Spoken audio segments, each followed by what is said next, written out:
Well, hello, everybody. It is 1 o'clock promptly, so we are going to go ahead and get started. I'm Anna Vivanti. I haven't seen you guys in quite a while. Jenny Grau was the training coordinator for you guys here this last year. She has received her nursing degree and left ICPN to work in the ER at our local hospital here in Rockford. So she is no longer with us. So you guys are stuck with me again for a while. But it's nice to see everyone. I see everyone's already interacting and chatting in the box here, which is wonderful. So this will be our main form of communication. So if you guys have any resources you want to share or questions, or I don't know, I like a good joke or anything like that, let's go ahead and put that in there. Your guys' cameras are off and you are muted, so you don't have to worry about any of that. So if you have your pajamas on or anything like that, or just didn't do your hair today, no worries, no judgment here. We have a lot of people on today, so I don't know if that's a sign that CE started over or that we are all riding the struggle bus for self-care right now. So it could be either or, but that's okay. We're glad you joined us regardless. Just a couple of things. We have redone our website. So if you guys are used to going to 2 different websites in the past, including the icpntraining.com and ICPN News, we just kind of jam those together into one website. It's icpn.org, and I'll go ahead and put that in the chat box a little bit later. But this is where you can find all of our upcoming workshops and register through there. If you go there now, there's only a couple of workshops that are currently posted. However, I think we have like 6 or 8 new ones to add this week and next week that'll get us through the next several months. So if you guys come back on in a couple of days or Monday, probably at the latest, there should be a whole slew of ones you guys can look at and register for. And then we also added a tab for past workshops under the professional development. So if there's one you guys want to go back and watch, or you want to share at a training or one of your guys' group meetings or anything like that, you guys can go ahead and pull that up and share that with everybody as well. We are all the way caught up with continuing education. So if you have gone to any of our past workshops and you have not received a continuing education, just shoot me off an email. I'm trying to keep up with them. So if you shot me an email and you still haven't heard back, just kind of follow up with me. We are caught up though, I do believe. So any past ones, go ahead and shoot me an email. I'll put my contact information in the box as well. And then for today's workshop, if you can just give us at least 2 weeks, if not a month, if you guys aren't pressing for CEs right now, just because we're having a hard time keeping up with Jenny being gone, that would be wonderful. Let me check my little list. Oh, and at the end, a little survey should pop up for you guys. Don't worry about it if it doesn't, but we do like those surveys filled out. It's just a good QA for us, but also we look at those for future reference. So if there's any new workshops that you guys would like to see in the coming year, any specific clinical diagnoses or leadership trainings, just information in general, any good research out there that we can incorporate in other trainings, go ahead and put that in there because we are looking to start some new ones. I know we talked about one on mindfulness, one on resilience and grit. So if you guys have any opportunity or any time to go ahead and just think about for some future opportunities for you guys, that would be awesome. We will look at those and try to come up with some new ideas for you guys. Other than that, I think we are ready. Okay, I'll take it away. So welcome everybody. My name is Jenna Harbert. I work with ICPN, specifically with SST out of the Springfield office. So some of you may know me from working different cases. I've been with ICPN for the past 4 years, and self-care is kind of a passion of mine, so I'm trying to get better at it. But this is something that I'm very much on a journey with you guys, and I think right now it's very important to focus on ourselves when so many of us are probably emptying our cups into other people or literally just trying to get by. So this was made before COVID. However, so much of it is still applicable and will transfer over to what we are needing currently. Yeah, so I guess I'll just start by saying, how many of us are actually struggling right now?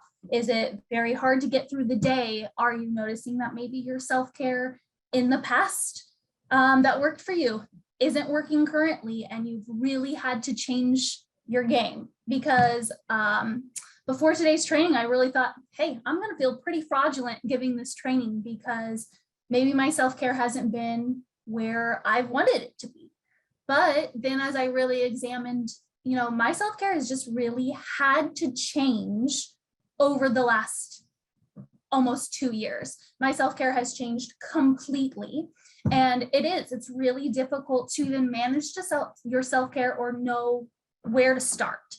So with that being said, we're just going to jump right in. Yeah, I'm seeing a lot of people in the chat agreeing with me. It's rough. Your diet's falling off. Exercise is just not happening. Some people are doing really good and they're able to stick to it, which is great. So what is self-care? Well, self-care is when we engage in activities or practice that gives us energy, lowers our stress level, and contributes to our well-being. And that is both personal, professional, all areas of your life. So this is something that will help us restore balance. So these can be fun things, but a lot of the time they aren't, or maybe we have to do things that we don't necessarily want to do. So these could be things like staying on budget, fostering your positive relationships with other people, ending negative relationships, stepping into things such as saying no whenever it's become too much. So self-care is going to be very different for everybody. And like I said, for me, my self-care has changed, and it depends on the day. So some days, hey, am I okay? My self-care is working. Maybe I don't need it as much as I do other days, but it's going to do that. It's so flexible because it has to be, right? And we have to start where we are. So we want to commit to self-care throughout our career because it means we value ourselves, our relationships, and our professional work. It just shows that we can respect ourselves and we want to stay in this field or in whatever helping profession that we are in for as long as we can. Yeah, learning to say no to family is really hard. You're absolutely right. And we'll go through a little bit of how we can take care of ourselves in that too. So self-care enables us to be more present and effective with our clients. And that being said, it also allows us to be more present and effective with our family members and every other aspects of our life. I think so many people right now are commenting about diet, sleep, exercise, or those things falling off the wagon. And you bet, I mean, nobody that is alive right now can really tell us what it's like to go through a global pandemic or what that does to a person or how it throws everything off. So the concept of self-care is really similar to that of what we hear as a safety procedure on airplanes or anything, that you're flying or going places. So in the unlikely event of an emergency, we need to put our oxygen masks on before we attend to other people or help other people out, because we have to put ourselves first. We have to be the ones to put ourselves first, because if we don't, who will? Because practicing, it's kind of like an athlete. You have to do the things in order to be in your top form. So we need to do what we have to do first, because no one else is going to do it for us. We have to be flexible. We have to allow things to change as they're needed. So the reasons we use self-care. So these are some buzzwords: vicarious trauma, burnout, compassion fatigue. They're all essentially the same things, but they also go by other names. With that, when we are talking about the reasons for self-care, we are not referring to the most difficult story that we've ever heard or somebody's worst day. These are the thousands of stories that we don't even remember hearing. And unfortunately, in the world today, I think we are so inundated with so many awful things happening and people being torn in different directions or people dying, that some days we can't take it, or we can't at all, right? Because it's too much. So across several studies, and it's really hard to pinpoint percentages, but it appears that mental health workers, or those in the helping profession, there's 21 to 67% say they're experiencing high levels of burnout. I'm actually going to go so much farther and say it's higher than that currently, because so many of us are facing new and unprecedented things. So that's why prevention and building our preventative factors is so important, because if we don't have a good foundation before crisis hits, you can't learn a new skill when you're already in the middle of it. You are just going to be trying to get through whatever crisis you're getting through. And on some level, we all do that, but we have to build those strategies. So I'm hoping after this is done, you guys get the packet of information. We'll get it out to you. But within that packet of handouts that we send out, there is a list of different domains or different things that you'll see in a person's life or behavior that happens to help clue in that maybe you're experiencing burnout, compassion fatigue, or some level of vicarious trauma. So most people behaviorally complain a lot more. They engage in those negative cycles of thinking. So many people become cynical. Maybe you're quick to anger, or your emotions are just living right under the edge. Emotional symptoms, more anxiety, more depression, more just sadness in general, intrusive thoughts that we can't seem to kick. Sleep symptoms, so insomnia, racing thoughts, not getting the sleep you once did, or maybe you're sleeping too much. Physical symptoms, actual aches, pains, things that make you seek the doctor. Other behaviors, such as behaviors at work, blaming others, complaining, maybe you're erratic, maybe you're late when you never were before. Self-destructive things that we see a lot too, and I believe is pretty high currently, is isolating ourselves, alcohol or drug use, more legal issues such as DUI, diet, overeating, those types of things. You'll see that. And your relationships are going to be affected if you are experiencing burnout and you're not doing anything about it. So all relationships are going to affect our stress levels. They impact how we need self-care or what we need self-care in those areas. So stress bleeds into every aspect of our lives. Even if we think we're really, really good at compartmentalizing, it's going to transfer over to different areas. It can also lead us to self-destructive behaviors. So that overeating, maybe we're fighting with our partner or our kids, or we aren't the parent we want to be. Or maybe we're drinking too much, or we're seeking things that are a little bit more reckless. Within that, we have to talk about, what does our work and personal life balance look like? Are we doing a good job? Maybe we aren't, because often we struggle with that. I know I struggle with it. It's either, I'm really good at work, or my personal life is really good. Or if I'm working what I need to get things done at work, my personal life is suffering. We also have to talk about those healthy and unhealthy versus toxic relationships. I think so much of what's going on is really a struggle now because the world is divided, right? We all have our own opinions, which is fine. And in fact, I encourage your own opinion, but being able to separate and shut things down is really, really hard. And then sometimes we have to cut other people off, and that's really hard too. Before the pandemic even happened, it was a couple years back, I had a friend who essentially wanted me to be her therapist. One, I can't do that because it's not ethical. And two, her stress and her problems were becoming too much for me, to the point that I had to cut her off. And it wasn't because I didn't care about her. It wasn't because I didn't want her in my life. It was just too much, and it was affecting my stress levels. So there's a lot of factors that go into being able to, balance those relationships, because it's a balancing act.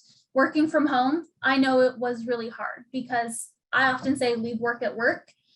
But if your work is now your front room or your bedroom or your kitchen table, how does that work for you? Because your computer, sure, you can close it and put it away, but it's always there for you.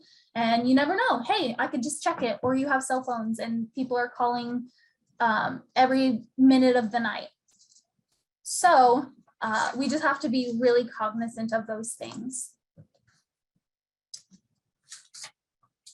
So why should we practice self-care?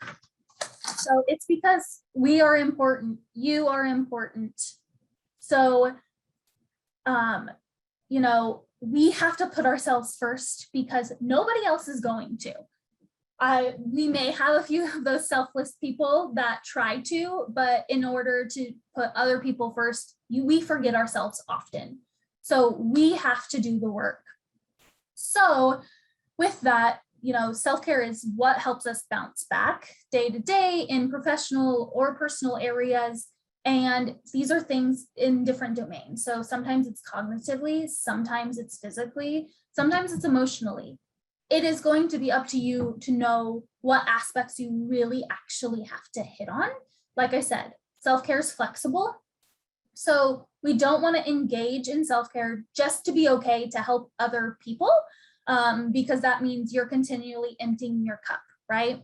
And if eventually your cup's going to be empty and you have nothing else to give, and you can't pour from an empty cup. So if you really think, oh, if I just do this one more thing, I can get it done, I can get it done. Are you really actually giving those people what you should be giving them, or what you would be capable if you just took some time for yourself? And I'm saying that because I'm very guilty of that. Yeah, sure, I'll pull that 11-hour day. It's fine. It's fine. But I'm putting myself at risk to the point that maybe I'm going to end up needing to take a day off because I've been sick. Maybe I've been too many places in a day. So we are constantly asked to do more and more and more with less. I think that is something that we have been stretched too thin, and it's been more obvious throughout the pandemic because we can't do things maybe like we used to, or the old normal isn't going to work for us because we have to adapt. So to help others, we have to go back, we have to take care of ourselves because it helps us be able to take better care or give more or be more present to the other people in our lives. And I'm going to be honest right now, my resilience is low, my bounce back is low. So if I'm the one here preaching the self-care and I think, oh yeah, I can do this, or I used to be really good at setting boundaries or saying no, those things have been lax. I know I can do it because I've done it in the past, but learning to say no and leaving it at no is a struggle. It's not something you guys are going to be able to change overnight. And I'm seeing so many of you guys say, you know, it's difficult to say no, no matter to who it is. And you're absolutely right. It's something that we actually have to practice. And this may sound absolutely ridiculous, but if I am preparing to, someone asks me a question and I need to say no, I will practice the no. I will go through the strategies in my head. I will be like, okay, if they ask this way, this is my response. Here's how I set this boundary. So it is difficult, but it's doable. And yes, guilt is going to come after it because we're human beings and we're really good at guilt tripping ourselves or justifying anything in the name of, I can help. So when should we practice our self-care? Well, it should be regularly and before crisis hits. So none of us thought a global pandemic was going to happen, or many people would be dying, or that we'd be put into the places that we are currently. So self-care is going to take time. It's going to take practice, and it's not going to come easily. So this is a day-to-day, sometimes hour by hour, maybe minute by minute. So we have to keep focusing on it and giving ourselves that grace and allowing ourselves to do it. So we need to give priority to our own mental health and physical needs by developing and working towards specific goals. Everyone's goals are going to be different. So we have to be prepared and maybe even safety plan. One of the self-care plans that are in the packet that I use is more of a safety plan. So if I'm feeling X, this is what I do. Again, it's practice. We have to practice like we're athletes or an Olympian, because if we don't practice, we'll never get good at it. So this one, why is it needed, right? So self-care is super needed in this field, or any helping profession, or any person in general. You've got to take care of yourself. It's tough not to feel fatigued by what we do already.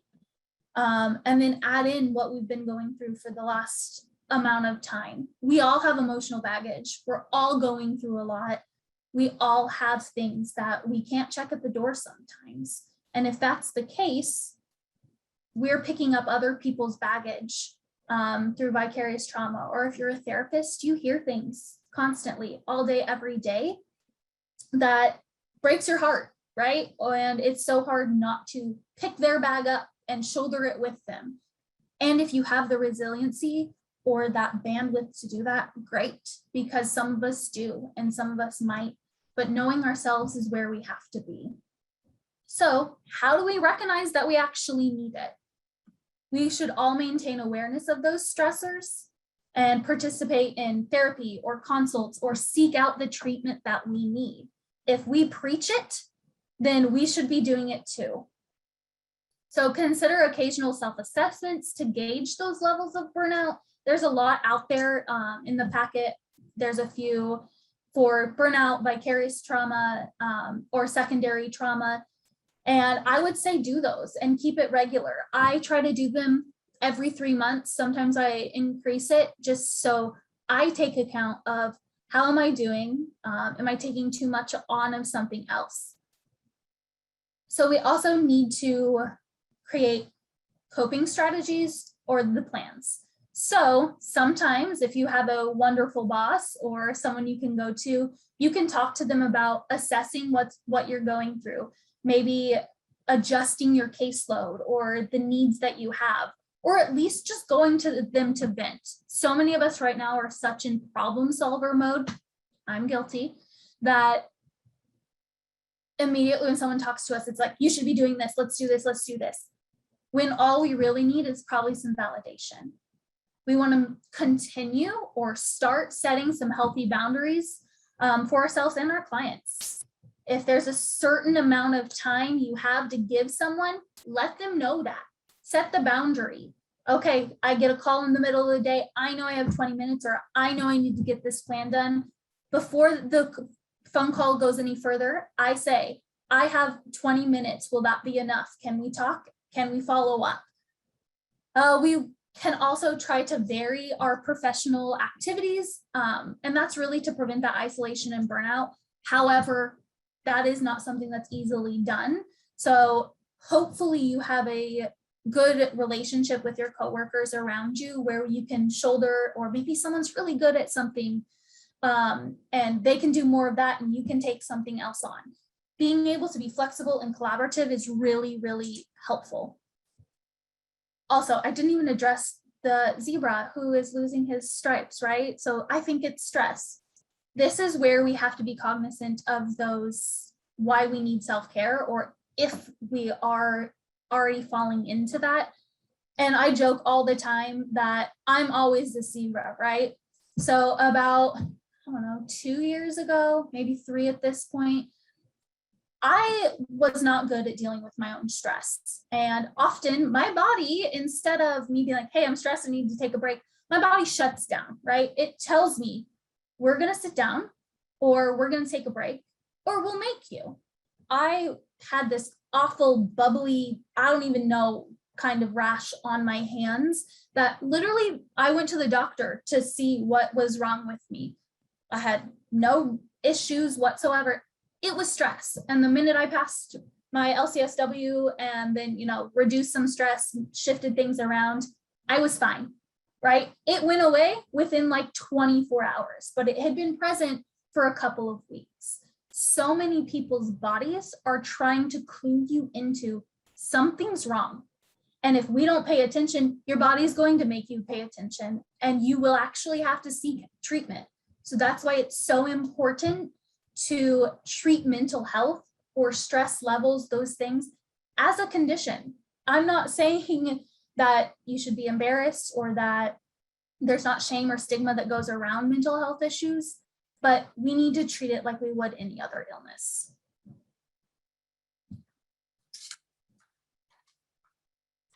Okay, so I forgot I added this one in here, so it's not in my packet. Give me 1 second. So our resiliency, like I was saying, is pretty low. We need to define what resiliency is for us. Are we bouncing back? What does that look like? And then we have to adapt to a new normal. COVID-19, like I said, everyone's resiliency is going to fluctuate, but I think speaking out and telling people where we're at or if we have bandwidth is really good. It goes back to setting those boundaries. So we're building our protective factors because we all want to bounce back, and it's okay if we don't bounce back like we have been in the past. So there we go. So there's something which Adam Grant defines as languishing, and you'll see this throughout New York Times, other things like that. But this is where we feel that block. We're in that limbo area that's really, we're not sure what's going on. So it's the absence of well-being, but it's a sense of that stagnation or emptiness. We're not moving forward. Things aren't changing. There's no light at the end of the tunnel. So we're just muddling through. And I feel this quite often, especially with the pandemic. So we have all felt it in different areas of our life or different aspects. So this isn't actually burnout. It's not depression, but those things can play a role in it.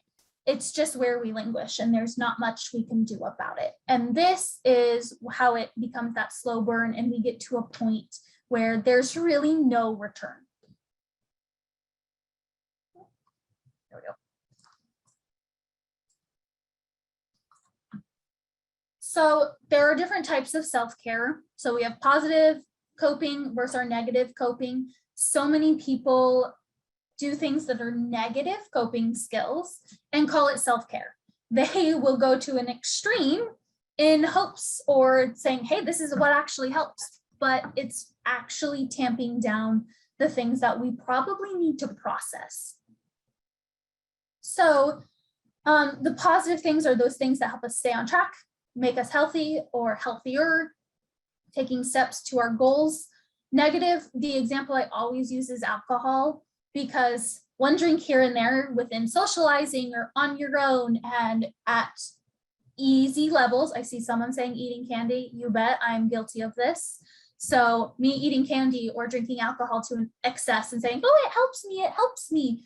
Or, hey, I'm just trying to get through. That's great, except eating candy all day, every day in place of meals is going to actually hurt my body. I am going to eventually have health issues that are connected to that. So it's those things that we take to an extreme that turn positive coping or maybe something that's okay on an occasion into a negative coping skill that we're like, oh, it's a coping skill. I'm doing what I'm supposed to be doing. It's also that intensity when we take things too far. Watching a TV show is actually another really good example of this too. So many of us, it's easy to binge watch because everything's at our fingertips these days. And instead of watching an episode here and there, I'm staying up through the night. I have skipped meals. I don't know what time it is. So that's that extreme that we are talking about. And there are different domains of the self-care. So the domains that you'll see kind of trickled throughout are our physical, professional versus our personal, relational, emotional, psychological, and spiritual. So those are the domains that self-care will fit into. And we'll have to know which ones that we need or what will fulfill or help us bounce back. So I know this little how to flourish is not super readable to you guys, so I'm going to read it for you. So the common ailments obviously are the burnout, compassion fatigue, secondary trauma, all of that good stuff, right? So what are our steps to self-care? So these are things that they have found in research to work. Self-care can be exercise, such as light exercise 3 days a week, because this improves our happiness by 10 to 20% or increases productivity by 15%. Some of us take that to an extreme too. Reading. So a new trend in treatment of mental illness or mental health conditions is actually giving reading because it helps stimulate that part of our brain and sensory areas. Laughing. I don't know about you guys, but it's been really, really hard to find things to find joy in or laugh or go through, that actually brings a smile to our face because we're constantly inundated with really crappy things. So laughter strengthens our immune system. It boosts energy. It can diminish pain. So in a study, they found that children laugh 300 times per day, where a typical adult will chuckle 15 times per day. And I would say many of us, it's lower than that. We have to eat well, getting our omega-3s. Meditation is also a big trend. It will work for some, it may not for others. Green space, this is something that I really, really love, is having some level of green space or outdoors increases our productivity and happiness by 30%, and that's just 10 minutes a day in some kind of nature. Taking time off, which we'll hit on a little bit in the training further, but actually taking time off where we can recoup and shut off that brain. Like I said, working from home, while I loved having no commute, I was always on because my computer was always there. My phone was always there. The last one is sleep. And it says that the CDC is currently classifying insufficient sleep as a public health epidemic because we're all not sleeping enough. And if we don't sleep enough, it affects literally every other aspect of our lives. So the examples of self-care that are just brief.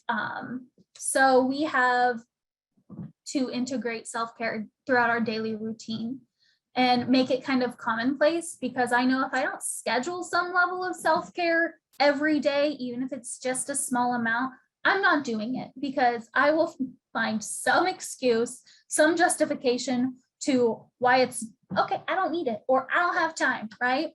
So we have to carve out the time for ourselves, schedule time to meditate, practice intentional things, whatever it is that's going to work for us. We want to take breaks throughout the day. I don't know about you guys, but I'm so guilty about working through a lunch hour or scheduled breaks or recognizing, hey, you haven't peed in the last, I don't even know how long, right? We deserve to take care of ourselves. So affirmations is also something that's big right now. I know some of these are buzzwords and they'll work for some people, but they may not for us. You can come up with your own affirmations, or you can look for them, have somebody to create them with you. I always try to do it with someone that knows me pretty well, but I'm like, okay, like, does this sound right? Or affirmations can be pretty personal. Deep breathing is a big one. In fact, as my video was on before you guys were, was unmuted and started, I was actually doing some butterfly tapping to stimulate my vagus nerve in order to kick some of that anxiety about training to all of you, because I don't like training for one, but through a computer where people can't interact and I can't see your faces, it's really hard for me. So I'll talk too fast, or I use my hands way too much. Other things we can do is download apps or use our phones. They're always with us, so they can walk us through things or build into our day. I have timers set just to remind me to take my medications, right? So I do that too, where I get a little prompt throughout the day to do certain things. There's a lot of apps out there, things like Headspace, Shine, Calm, Pacifica, relax melodies that are sleep sounds, breathing zone that walks you through breathing exercises. Happify, something that I do and works for me really well, is a gratitude app. ASMR videos, if that works for you, that's awesome. Music, whatever it is that's going to help soothe you or just give you that little bit of a break, do it. I have on here a sunshine file. And a sunshine file is where you hold on to things that, or nice things that people say about you. You put it in a file, if it's an email or a letter, hey, thank you so much. Like even a text message, you can forward that to yourself and print it out. And then when you're feeling really bummed or that you're not making a difference, pull that out, go through it. Remind yourself that people are glad that you're in their lives.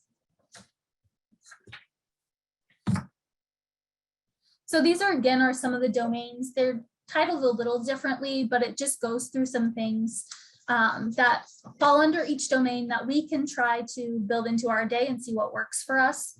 So for physical, there's sleep, stretching, walking, physical releases, healthy food, yoga, resting. Emotional is that stress management, working on emotional maturity if you have that issue, forgiveness, compassion, kindness, social, those boundaries. I go back to boundaries time and time again because those boundaries are so important. And if people aren't willing to respect them, then it's their problem, not yours, right? And you have to try because you are doing what you are thinking is right for you or what you need. Spiritual, time alone, going out in nature, journaling, finding a sacred space or putting yourself into that area. Work, time management, having work boundaries, making sure you take your breaks. Financial, this is something that many people overlook because financial and budgets aren't fun. And as much as I would prefer to spend all my money on Amazon, right, self-soothing myself when I'm sad, I have to have a budget. Otherwise, I'm going to spend outside my means, or my house is going to become a hoarder's nest if it's not already. Space, making sure you feel safe wherever you're working or you're going, setting up things to make you feel safe, having a healthy living environment, being organized. Some of us are organized chaos where I could walk into your office and be like, I need X, Y, or Z. And then 3 seconds later, you can find it, right? I need things to be in far more nice little compartments.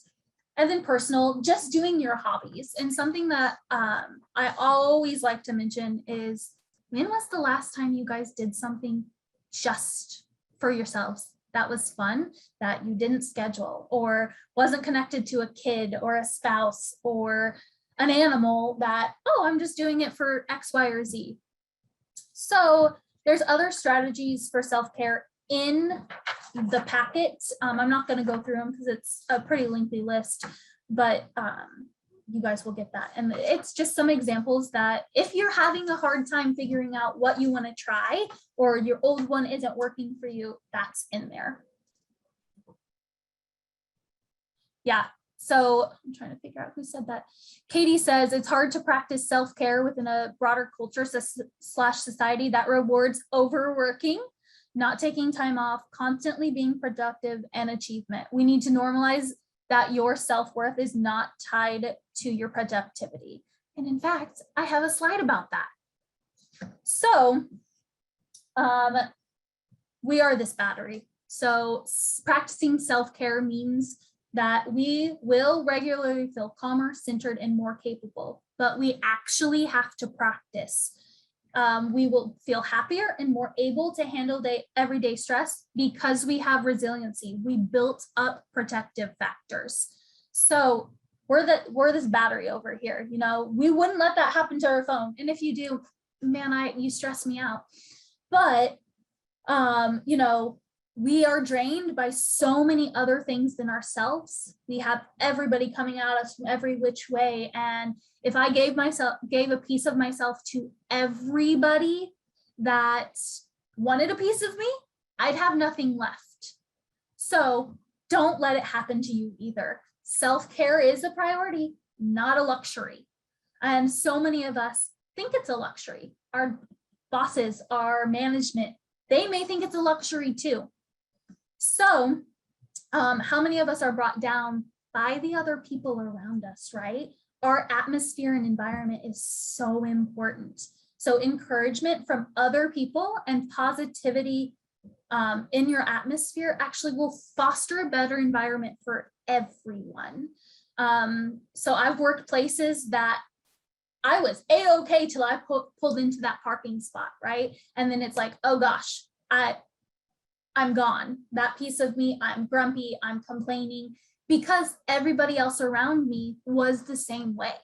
So we have to be really careful of the example we set for ourselves for our families, for our children. Because I've seen a lot of people say, it's the family that's hard to say no to, or they get me the most and it's the hardest to say no to, right? In fact, saying no to my family is probably the easiest parts of setting my boundaries.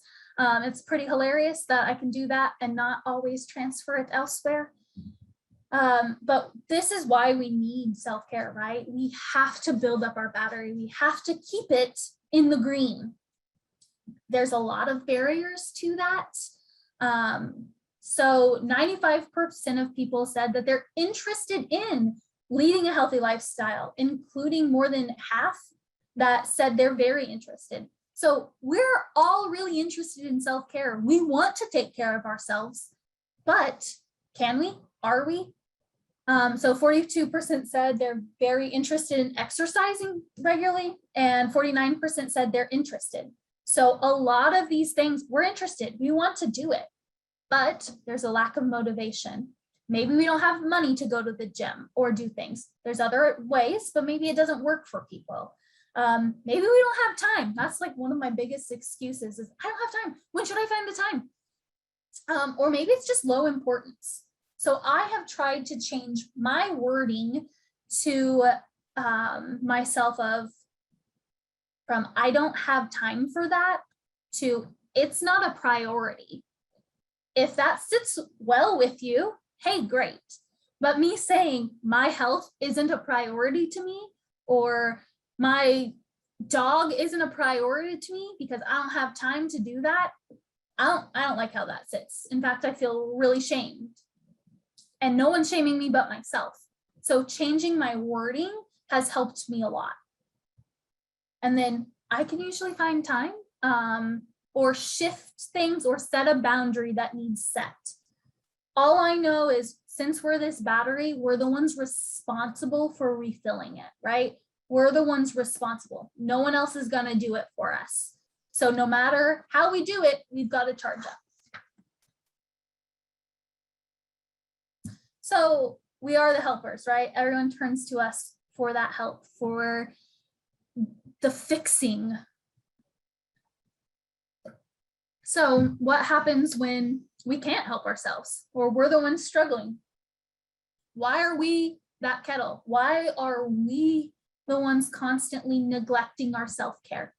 Well, there's a lot of stigma, especially around mental health, and it's shamed, and I hate that about our society. It's becoming more known, more, less stigma around it, people seeking the help that they need. But we have to change our beliefs around it. We have to discuss it. We have to normalize it. So many of us also don't recognize the signs of burnout. Whenever my LCSW supervisor before I passed, she gave me one of these assessments to fill out on secondary trauma. I'm like, okay, yeah, I feel a lot. People, their trauma affects me. But I thought, hey, I'm real good at kicking that to the curb. I can compartmentalize. I can sympathize. I can empathize. I can move on, right? I took an assessment and no, I can't. I hold that far more than I ever thought I did. So checking in with ourselves and doing these things is really important. We have to be aware of our blind spots, and that's blind spots within ourselves, but our blind spots of maybe our favorite coworkers, or maybe our favorite family members, or people we really care about that we let slide, and we shouldn't be because it's affecting our mental health, right? We also have to talk about self-medication and getting through. So many of us are standing in our own way. And then we have to talk about lack of resources. Are the clients too much? Are we standing in their way because we're not okay and we aren't giving them what we should? What we have to do is practice what we preach. And that's really hard because, as I've mentioned throughout the slides, there's barrier after barrier after barrier. We are asked to do more with less. And that's really hard to find the time to find whatever we need to do to better ourselves or get back on track. We also have to talk about vacation time or taking time off. So many of us will say, oh, I just need a vacation, right? Well, then we take that vacation and we come back and nothing's different.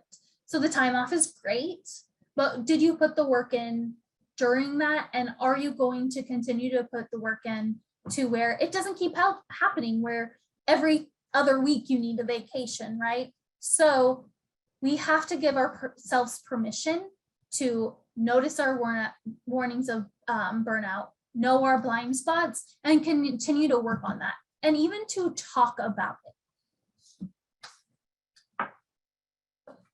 So, you know, I love my memes. In fact, in this office, we call them memes, but you know, so I just love to throw some stuff in there because memes are the best. Because, and you know, I'm very guilty. I'll be like, oh, why don't you? Or are we doing this? And then it's like, oh wait, you're not even doing that yourself, right? Okay, so the job length. We are so neglectful of our own self-care that it's affecting our profession, or management, other ways that are in the way, other things that are in the way of our self-care is affecting all the fields that are in the helping profession. So job burnouts rate, they've been steadily increasing in response to changing work landscape, because our caseloads are increasing. There's role ambiguities, declining wage rates, things haven't caught up to where they should be. There's limited opportunities to go further into companies. And these things are ending up with lower rates of productivity, lack of job satisfaction. We are less effective, and there's a lot more roadblocks. And it's really hard to keep staff because all of these things are in our way. And I am not blaming this on any one of us. And I'm sure we are just trying to do what's best for ourselves. But how many of us have been in our roles for an extended period of time? Millennials kind of get a bad rap, and I am a millennial, but we get a bad rap because we job hop more, but we are trying to find the things that work for us, right? So the median number of years that is usually people say is 4.6 years. However, it varies. So workers between 25 and 34, every 3.2 years, that's when they switch jobs. The median tenure for 65 plus is 10.3 years. That's a big gap, right? So workers in management, professional, and related occupations had the median of 5.5, right? So it varies throughout different fields and age ranges, but we do know, boo, millennials, yeah, we get a bad rap. But we are just trying to find things that work for us. We are actually better at setting boundaries, many studies have found, right? So maybe we can all take a little bit of a, yeah, we're finding ourselves. Absolutely. We're in a really weird time. So also with this, you know, I'd be remiss not to mention a staffing crisis. Everywhere is having staffing crisis. And in an ideal world, recommendations or the things that I'm telling you will work. We can just throw it in, right? But that's just not the case. So we're having drop in education requirements. Maybe we're not even interviewing for people anymore, right? It's just open calls, and if you can pass a background check, have a job. And we get what we pay for. And I think some of that is not our fault, but it is barriers and things that we have to look into and be aware of when we are advertising for jobs. I think sometimes those perks of a job, you know, they were different in the past, and people nowadays are looking for something different other than just your normal, you know, 401k matching or whatever it is that's out there. So burnout is really, really high in all the helping professions. In fact, it is 13% or was, it's higher now. In all of the working population, it's 13%. But if it's 13% for everybody, let's look at healthcare workers in general, which we fall into. 16 to 85% are experiencing burnout. But then paramedics, it's 25, hospice is 34, and this was all old data. These numbers have changed drastically. It's worse. So, you know, we just have to really pay attention to that. There's a lot of factors that go into it as well. So most cited in this particular study was lack of time to complete job tasks or feeling pressured, feeling physically and emotionally exhausted due to workloads, feeling frustrated and disappointed about the job. I mean, you guys can read, but other ones were coworkers' lack of competence, feeling conflict between work duties and personal values. So there's so many factors going into what we see. What you will also see in this packet that you'll eventually get is how healthy is your workplace. And you don't have to show this to anybody, but I please encourage you to fill it out. If you are conflicted in any way of should you stay at a job or should you not, or will you get something worse than you already have, fill it out. And then it also gives you some concrete pros and cons, and you can go through other jobs too. If I would have filled this out at other jobs that I had been at, I would have known, okay, like this isn't okay, this isn't healthy. Some of the things that it has you rate is, you know, most of the attendees have solid attendance or show up on time. We have positive attitudes, morale is good.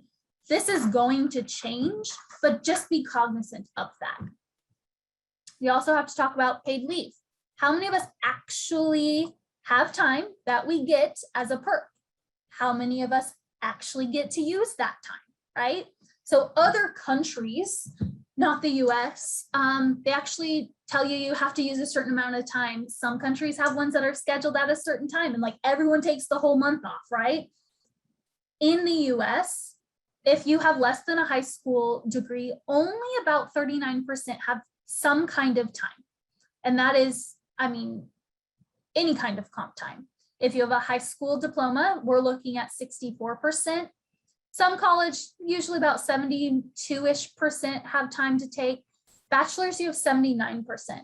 So if that's the case, why doesn't everyone, right? And why aren't we promoting and creating a culture where it's okay to take time off and that you should do it so we don't reach burnout?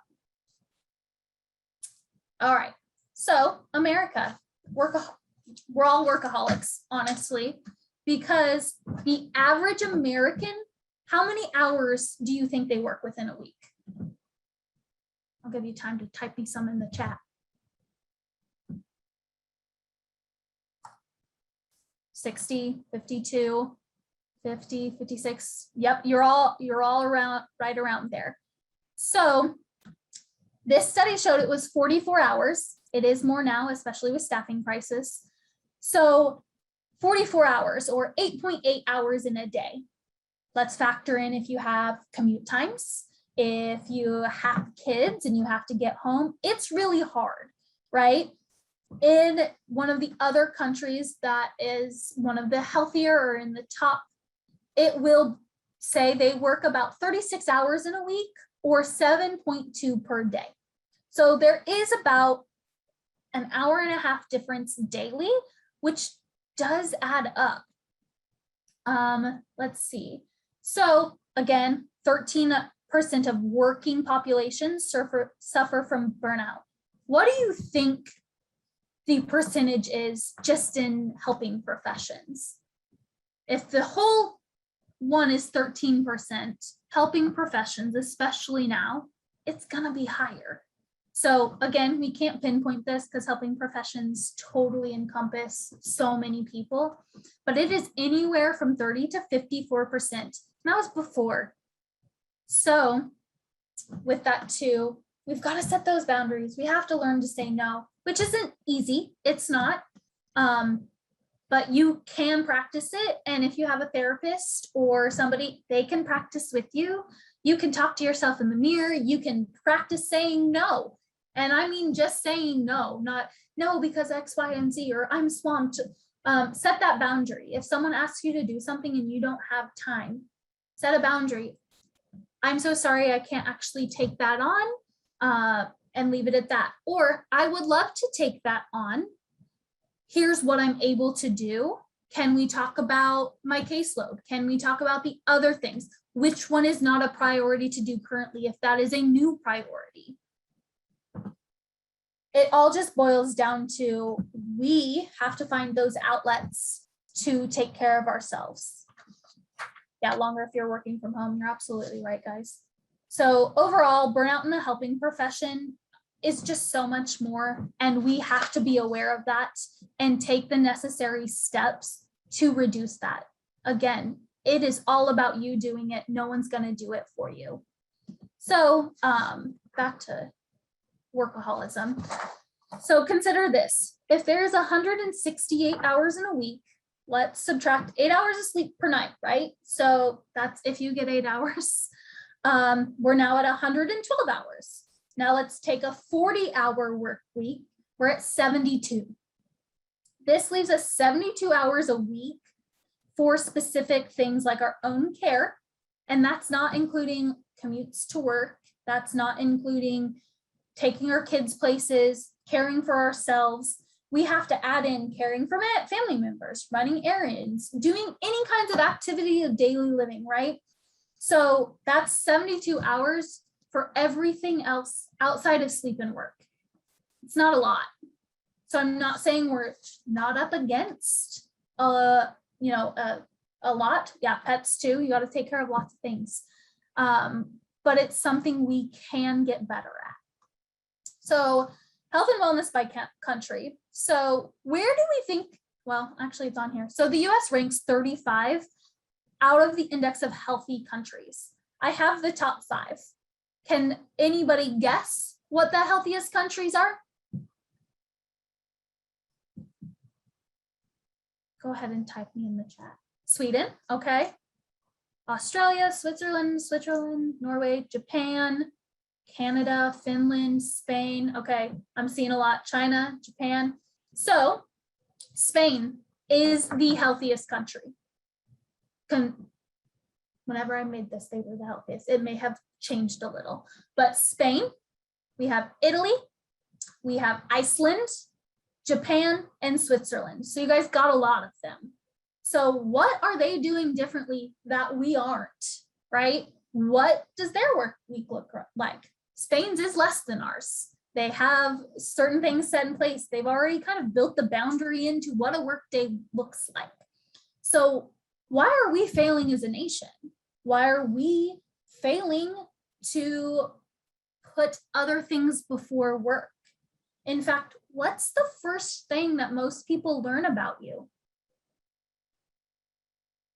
Because I know what mine is. After my name, pretty much everyone asks when you're first meeting, oh, what do you do for work?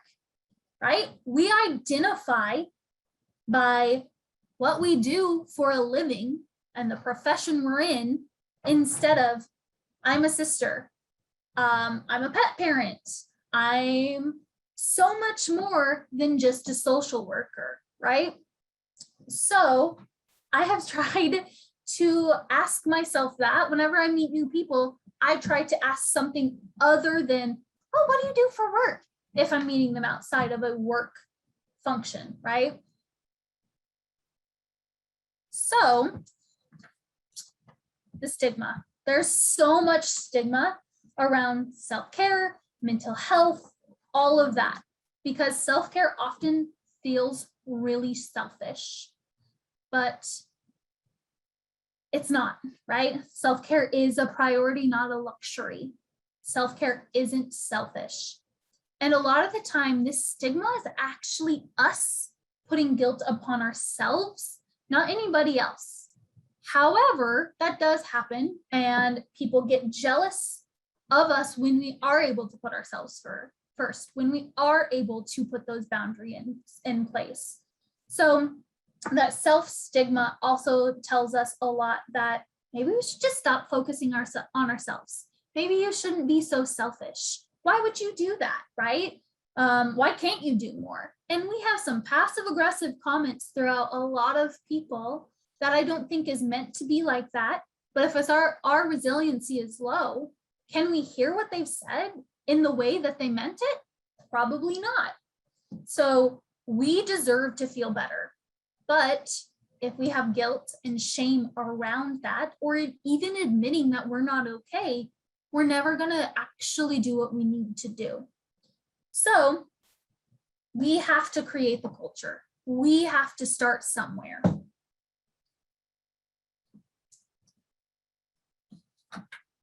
Okay, so these are really just to illustrate that stress and lack of self-care isn't just our heads or our hearts, right? It's so much more. It's your health, it's your future, it's your family, right? Because we will take pieces of ourselves till there's nothing left. Something that mental health, which is becoming more common and more known and more talked about, is that it can be physical symptoms. How many of us are experiencing more headaches than we've ever felt, more fatigue, more exhaustion? How many of us have sensory overload? And we don't know. How many of us have heart palpitations or have experienced a panic attack? Gastrointestinal, oh my goodness, don't even get me started. But yeah, so much of it is actually physical symptoms to where people think we're sick, or we ourselves think we're sick, but it's because we are not properly caring for our mental health. And someone commented, why can't self-care be taught in school? If it was up to me, it would be. We had small amounts in my social work classes, but no one focused on it. Like, I've had to go back through and reteach and learn these things. Like, I have been in such situations that were so unhealthy that I've had health conditions. My body was saying, you've got to stop. And I wasn't listening. And then guess what? My body made me listen, because if I won't listen, your body will. So with all that being said, what can we do, right? So there's so many things that we can do to improve our self-care as a country, as a business, and individually.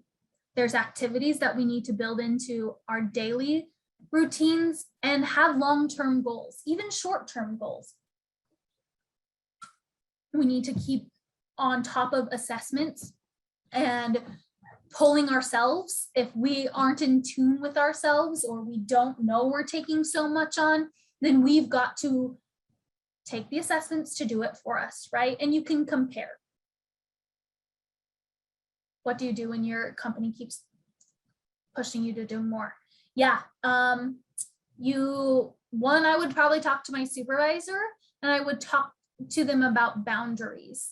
And if they don't listen, unfortunately, that's where you weigh your pros and your cons. And you talk about taking care of yourself, because no job is out there not thinking you're replaceable, even if it's the best job you've ever had, right?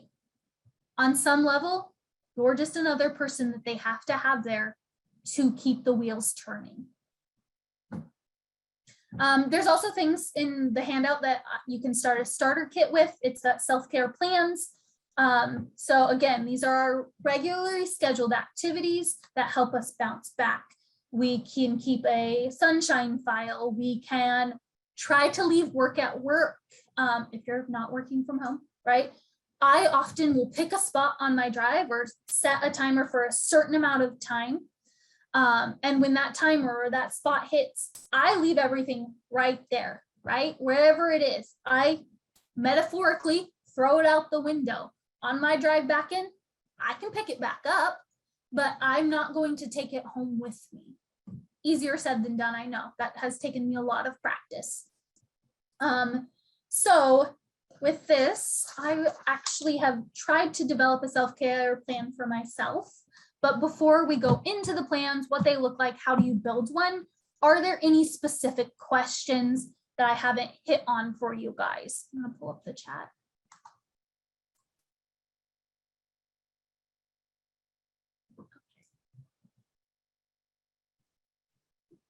Some people are having conversations already about this with their admin. I want to be able to turn off my phone for a couple hours just to have time for myself. Yeah, absolutely. You know what? My phones are actually locked in a drawer right now, because if they were out, I would not be able to give you my full attention. I mean, there's so many good things out there now too, that like you can put those limits on your phone. I mean, you can override them, but it's a little harder anyway. Okay. Not really seeing any questions. So I'm going to start going through how we develop a self-care plan. So there's different forms in the handout that you will eventually get. Some of them look different. So this one is a self-care action plan that has, what are my signs of burnout? I write them down. What do I do already for stress relievers, right? Who can I reach out to support? What are my helpful reminders? One has each of the domains, and you can write down almost coping skills list. So when you're upset, you don't have to try to think of something new. You can just pull it off the page. What might get in my way? You're already prepping. You're already safety planning. What are the things I need to avoid? This one is our self-care strategy. So it says when I am feeling, and you would list an emotion or a specific thing, and then you work with yourself to figure out what's going to work. And you may try something and you have to go back to the drawing board. I would be lying to you if I said that the first few times of self-care or my action plans that I've created actually worked like they were supposed to work, because they haven't. The one that I tend to find helpful is the one that has develop a self-care plan at the top. So this is number one. It says list self-care habits you're using to manage your stress and stay healthy already, right? So I meal prep, I sleep, I have a little timer on my phone that says, hey, your bedtime's coming. I budget each and every month. Number two says list the self-care habits that you would like to use, but you're not using right now. I would love to exercise more. I would love to do yoga again, right? What are my obstacles? I often say I don't have enough time. I'm too tired after my commute home. Sometimes I feel really dumb. I don't like going to the gym because even though I was an athlete my entire life, something about that is very triggering, right? So number four is what solutions can I come up with to address these obstacles, right? So I can watch less TV. I can delete apps on my phone that make me feel bad or make me spend more money when my budgeting's not, right where it should be. Number five says reread self-care habits that you wrote down in the number two. And then it says, today I commit to, right? So today I commit to exercising, taking a walk, making sure I take my breaks, whatever it is. I want to do this because you write down why it's important for me, my future health. Like I would like to not have a heart attack before I'm 40. And then how can I accomplish this? Well, I walk my dog every day because sometimes that falls by the wayside and I don't want that to happen. So this is where all those handouts were supposed to come in, right? But when we are focusing on those and developing a self-care plan, things that I want you to think about. So what has helped you felt refreshed in the past? What has worked for you? Are there things that you used to do that you've let slip, right? That you enjoyed that worked? What brings you pleasure and joy? And this could be the silliest thing, like don't think too hard. Then I also want you to think about how are you coping now, right? What do you do currently to manage your stress? Is it positive? Is it negative? What do you do for yourself? That's self-care that you already like, right? I want you to start focusing on those things. And I'm seeing a lot that you guys are really identifying. You're cooking several meals on Sunday. You're engaging in creative writing. You're listening to spa music on YouTube, massages and pedicures, dancing and singing loud to music, doing crafts, playing video games. I think you guys know yourselves best. So that's where we want to go, right? So you also want to prepare what I call an emergency self-care kit. And we will talk about how to do that. Oh, my pages are freaking out on me.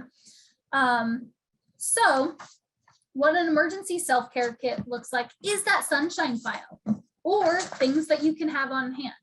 What you see on this slide is my sunshine file. It's a little more untraditional than what they say or how they say to do it. But I have a past client that I still, talk to on occasion. We write letters back and forth, or clients just give me all kinds of things, which I very much appreciate. And I've decorated my door, right? That is something I have to see day in and day out. So it has all the things that they have, he's colored for me, that he's written me notes, whatever it is. I also have another little file that from giving trainings that I keep in there that people have given me positive praise for, because trainings are not my favorite, right? So it is good to praise myself for the things that I don't like doing and that people said, hey, you did a good job despite your anxiety, despite not wanting to do it, despite talking too fast and sometimes being a little nuts during a training. Maybe I've had too much coffee during the day, right? So consider creating a sunshine file. And this could be personal life stuff too. Our emergency self-care kits, these are pictures or just examples that you can have on hand. What I'm going to tell you is that I have a self-care kit in my desk. I have a self-care kit in my bag. I have a self-care kit in my car, and I have a self-care kit at my house. And this may be overkill, but I am overly prepared for most things. So things that you can include in those for all of the areas of your life, right? Because I travel a lot, I have a large commute, and there's times that I'm going to be triggered or that I have just left a very, very traumatic or overwhelming situation. So if I live in the car, I'm going to keep one in the car. But things that I keep in there or that you can think about keeping. So we're going to try to focus on our senses, right? Because this helps ground, it helps stimulate vagus nerve, it helps calm. So for taste, you can have your favorite tea or maybe just like a drink, chocolate, mints, something with strong flavors. Sometimes if it's a slightly harder to find item or a specialty item for you, you can put that in your self-care kit. Touch, so sheet masks, face refresher spray, pretty crystals or rocks, Play-Doh or containers of like putty, fidget spinners, mini lotions, or body oils, essential oils, whatever works for you, right? Yes, Pepsi and coloring book, you bet. I literally, guys, I get made fun of because every single day I walk in, I have 3 bags. All these bags go with me to like anywhere. And one time they made me weigh these said bags or how much more I was whenever I had them with me. And it was very embarrassing how much it weighed.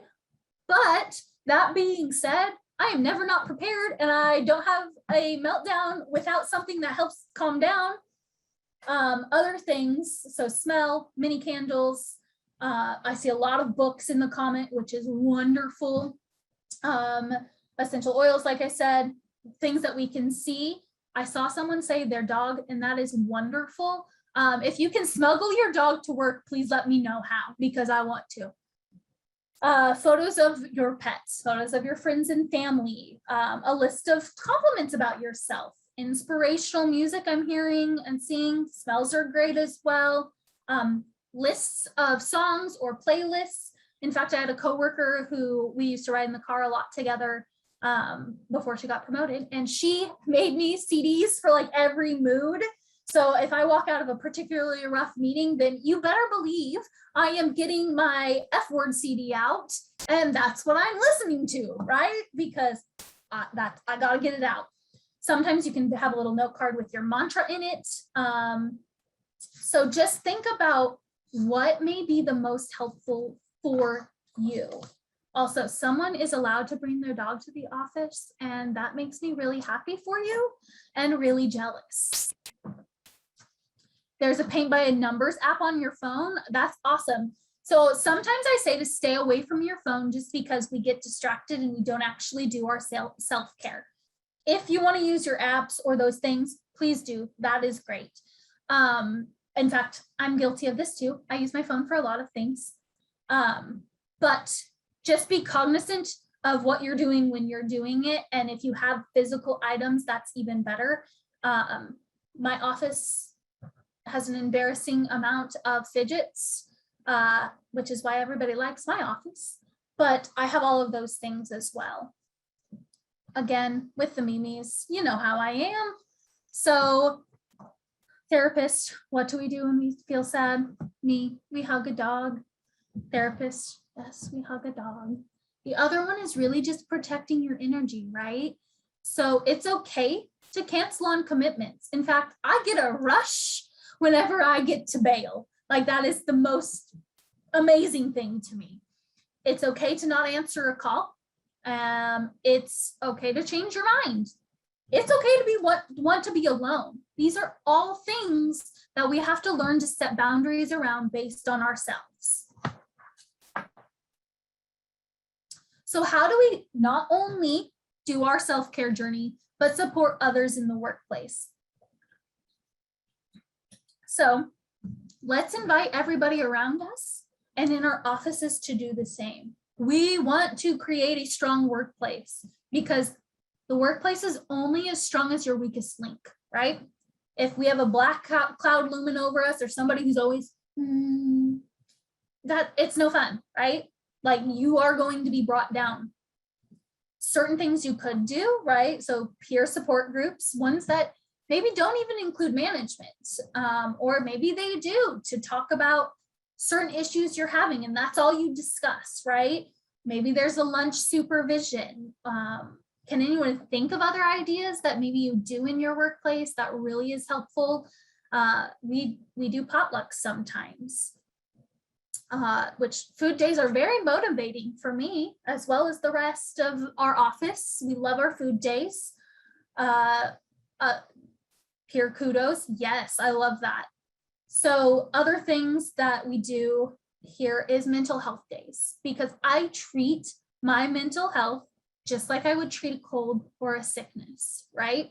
If I have woken up in the morning and I'm all in my feels and that my emotions are just living right under the surface, I'm gonna take a day off because my mental health's not right, because I'm going to struggle. Will I be able to focus? Probably not. So I use a sick day for that. We have to have transparency in what we're doing as well. And you have to be comfortable, but if we are so cognizant of our workplace being healthy, it's easier. Anytime a coworker takes a day off and cites mental health day or I need a break, I praise the crap out of it. Even if I don't really have the bandwidth, I'm like, yes, go you. Even if I'm jealous, you know, I try that. Someone said I run errands for staff that can't leave. That's amazing. Or let them go out to do stuff. That's amazing too. And stay with the individuals, right? You have to be flexible. We have to find things that are going to work. We all need breaks throughout the day. Also, use your paid time off. I know some of us, it's really hard, or we feel guilty, or the rebound week after we've been off is the worst thing we've ever felt. But that doesn't mean we don't take time off, right? It doesn't mean we don't set those boundaries or use what we have. Because I have worked places that I wasn't allowed to take my sick time. I wasn't allowed to do things. And then when I left that job and happened to go back for a visit, everybody, and I mean, I didn't know how unhealthy I was until I left. Everybody that was still there and had known me comments on it. They say, oh my gosh, you smile more, or you seem so much happier, or hey, you're not constantly in the bathroom because you're so stressed. You know, these are things that I wasn't aware of my burnout signs. I wasn't aware of what was going on, but then other people can identify. So also being that peer that you have a good relationship with and being like, hey, here's this. Obviously, don't approach them in a way that's confrontational or is going to put them on edge. But being able to have that supervision is really helpful. So self-care culture, why do we want to do it, right? So being self-aware enough to know that it's okay to not be okay. And I know that phrase has become really, really common and somewhat triggering to some people because, yeah, it's okay to not be okay, but some people are using that as an excuse to do shitty things. It's not an excuse, but it is okay to not feel all right. So feel all your feelings, but handle them in the correct manner. So use your emotional intelligence to be your best self. So in a workplace, we're going to create a space that mistakes can be made. Growth is encouraged. Ask questions, set boundaries. In personal life, maybe you need a mental health day. Maybe you, for once, choose fun over an obligation, or maybe you do the obligation because you're constantly choosing fun. This is us putting us first. It's going to be different for everybody. And like I said, my self-care over the past 6 months has changed. If I would have told you what my self-care looked like 6 months ago, and you asked me if it was going to still be the same today to build up those protective factors, I would have told you yes, but that's just not the case. I need something entirely different now than I did then. And it's okay to change. It's okay to reassess. In fact, you should. So positive coping behaviors that I want you to think about, are you doing? Are you taking your regular breaks? Do you take your time off and actually not bring work with you? You leave that work phone at work. Do you have friends and hobbies outside of work? Do you actually see them? Are you exercising regularly? Do you have peer support groups? Do you engage in any kind of religious or spiritual things if you like that kind of thing, if it helps? Do you participate in activities that relax you? Are you doing things just for fun, right? That are just solely for fun. Make sure you are avoiding those negative copings like self-medicating, seeking emotional support from people that we shouldn't, like our clients. Are we bringing our personal lives and our woes to individuals that should not be hearing it? Are we trying to squeeze more and more into a day, get more done? Are we measuring success by how much we've got done, right? I have had to change my idea of productivity and success often, right? I don't know about anybody else, but working from home during the pandemic meant I had access to far more food than I had whenever I was elsewhere. So I have packed on some pounds, right?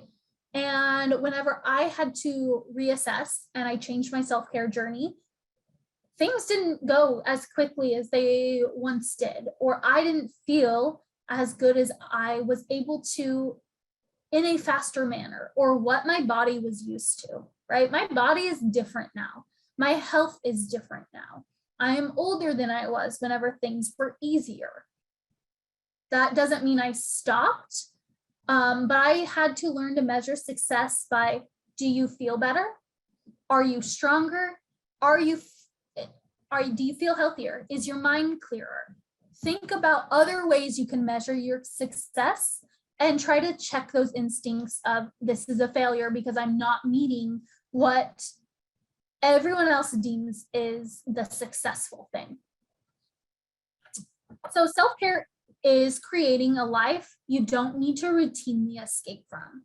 Because I don't know about anybody else, but we have created ourselves and the world in such a way that we are, yes, we still need to be cautious due to Delta. You're absolutely correct. But why are we trying to escape from our reality so often, right? Because things suck, and I get it. But why do we feel like we need to escape? And often it's because we now live our lives in more of an unnatural setting, right? We are in office buildings with windows that often don't open. I have beautiful windows, but I couldn't tell you the last time I was able to have fresh air. Those windows don't open. We travel in cars everywhere instead of by our feet. We're staring at technology all day, every day. Things that maybe our bodies were not built to consume, we are consuming more of. We're just saturated by things that are more unnatural. which is why it's so important to get our sunlight from the sun safely, obviously. Eat more things that actually have nutritious value instead of empty calories. We need to try to spend more time in nature, because literally 10 minutes a day at the very least of just being outside, hearing the natural setting or sounds or birds, those things have been known to actually make a difference.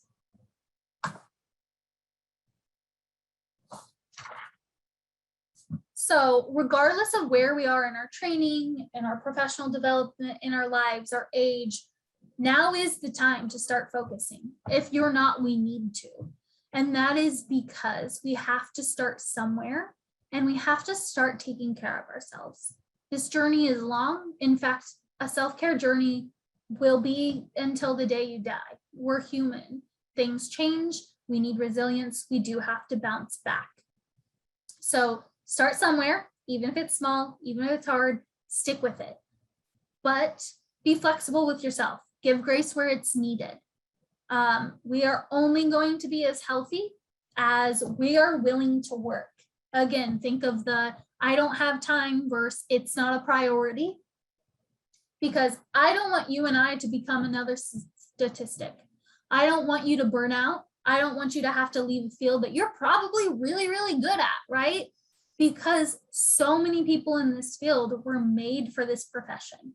We are so good at what we do.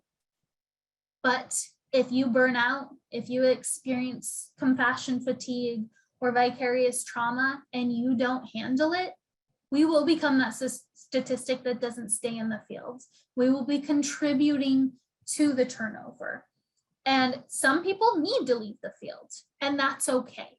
I had a coworker in the past that she was amazing at what she did, but her personal life was suffering. And the minute she decided, hey, I've been in this field 20 years and it's time, I need to focus on my children or my family or whatever's best for me, she's thriving.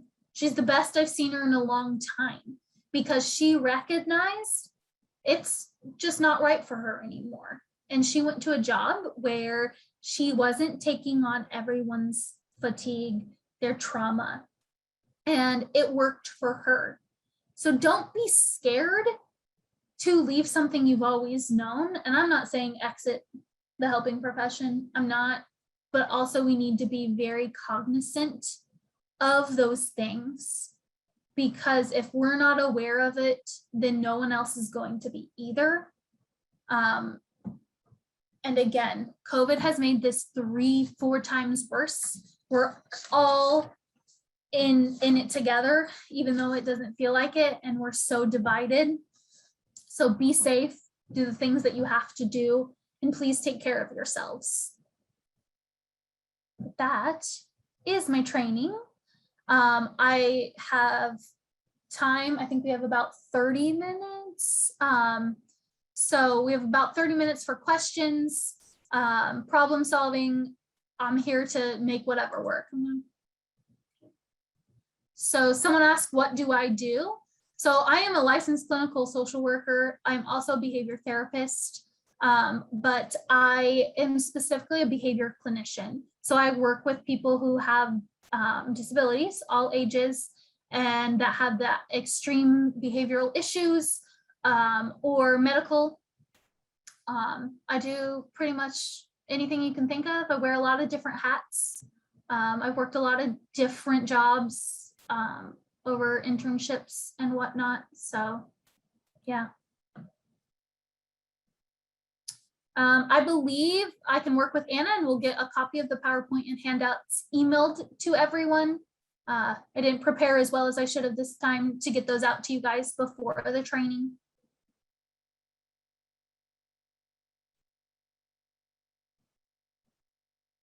And, you know, I don't think my email address is anywhere on here, but I can drop that in the chat. And if you guys have specific questions or you're struggling with something, please reach out. Like, I'm not going to shut you down for that. But I do know creating a self-care plan on your own is kind of difficult. but lean on those around you. If they have the bandwidth, ask first.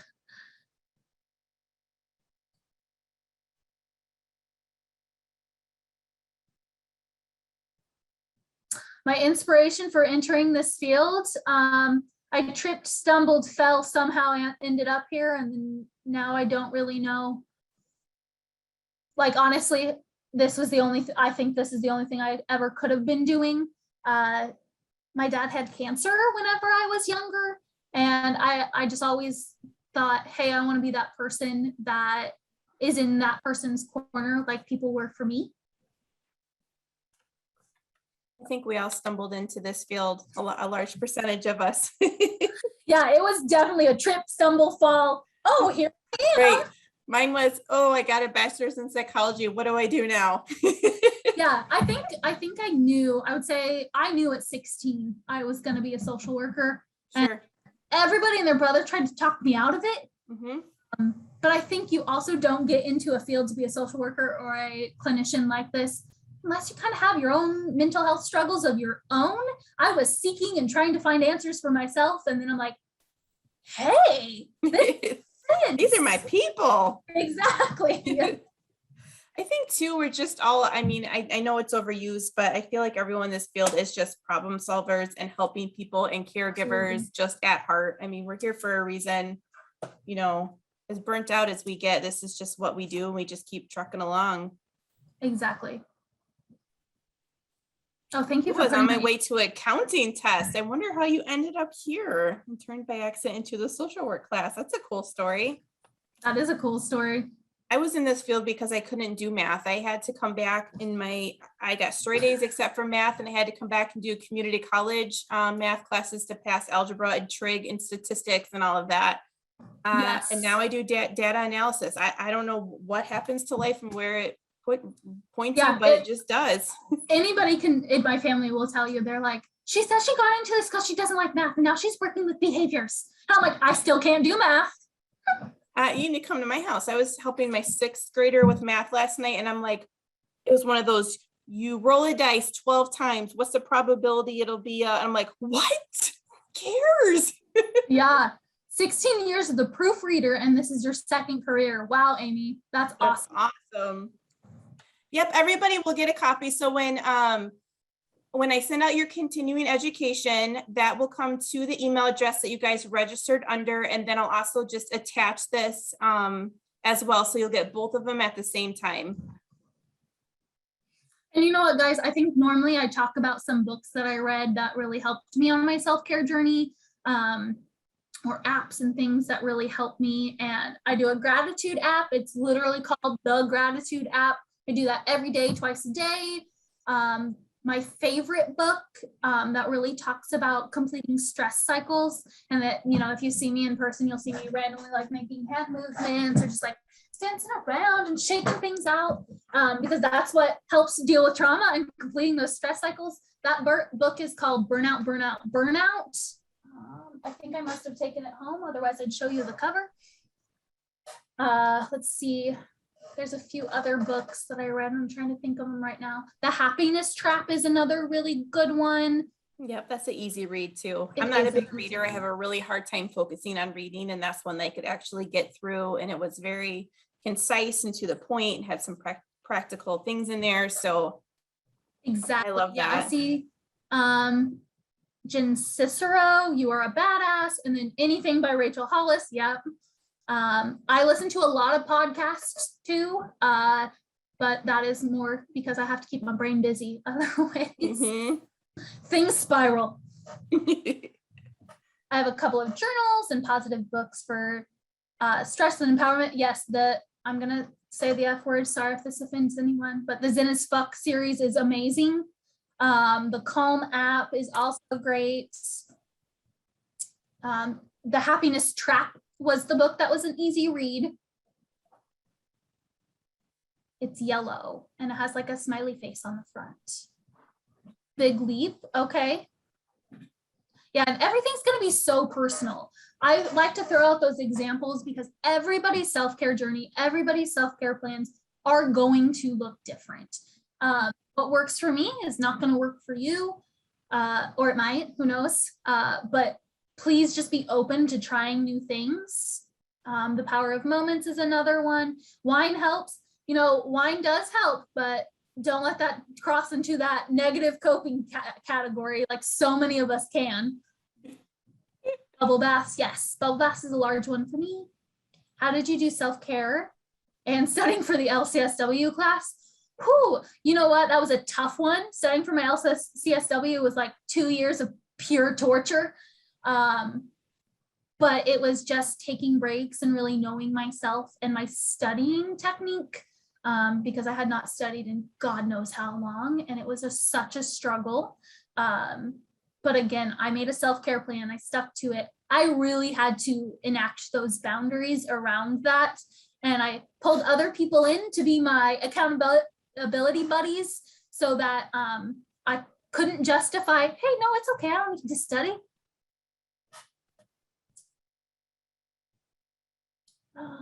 Let's see. Yeah, we can try to add a list of the books and apps. Some of the apps were already listed in the PowerPoint. Or they should have. I think I have this set to save this chat. If it works the way I think it will, then I'll be able to put that into something that people Perfect. have mentioned, a lot of recommendations. I just ordered the Resilient Practitioner. I know that's a little bit different than self-care, but I'm excited to get that. I think I did that one. Did you? Yeah, that's when So many Katie- resiliency books and everything that I'm like, Yep. live over here. Well, sounds good. No, you didn't have to sign in. If you signed up for the training, you're good to go. But yeah, sticking to a plan is the real key. Absolutely. Someone to be accountable to helps me a lot, even if that's just accountable in an app that tracks my progress for me. But also don't beat yourself up if you aren't able to do something, because again, we're human, we have to be flexible, and sometimes things just don't go our way.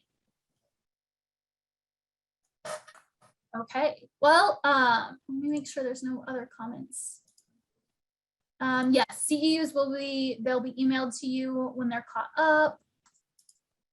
Looks like, I think we all deserve naps. Yes, Summer, you are correct. Napping is 1000% one of my coping strategies. Yep, you'll still get 2 CEs for today. We're close enough. Next training with Ms. Harvard's dealing with behavior. I mean, yeah, there's levels of that. I don't think we do. I mean, we have specific like functions and stuff, but yeah. So I don't know if I just talked really, really fast today, or you guys, you know, our resilience is all low, so it's not as easy to ask questions as maybe we would have been able to in the past. There are only so many hours in the day. You have to make time for yourself and your family. Do not let your job consume your entire being. Absolutely. I think. Yeah, I would just like to say, as much as Jenna says she hates training and she gets anxious and all of this, I love it when you train. I can listen to you. You're easy to listen to. It's always encouraging. I feel better when I'm done. So give yourself some credit. You're awesome at it.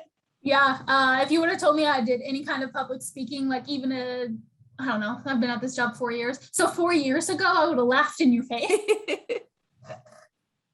Well, we found a topic that you like to talk about. So that's the first thing. That is definitely the key here. Find me a topic that I can just spiral and talk about. And I can talk about this all day. What do you want to know? Right up there with Katie Doctor. Yeah, I can listen to Katie talk too. Her voice is soothing, and Mike Jersey. It's almost like I listen to these sleep stories at night.